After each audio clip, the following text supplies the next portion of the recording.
ya kwamba Mungu bado anatembea pamoja na wewe, ya kwamba mwangaza wa Mungu bado utakuangazia katika maisha yako, ya kwamba katika hiyo hali ambayo inaonekana kuwa giza, hiyo hali ambayo inaonekana kuwa ngumu katika maisha yako, hiyo hali ambayo inaonekana ya kwamba hata Mungu yuko hapa, nataka nikwambie ya kwamba Mungu wako pamoja na wewe.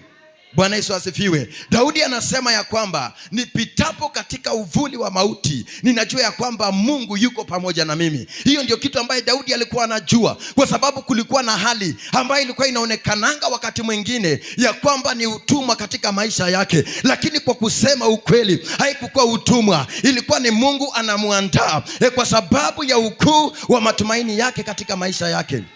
Bwana Yesu asifiwe. Kwa hivyo leo hii haitupasi kwa njia vyovyote ile kujiona ya kwamba sisi ni watumwa. Tuko katika safari.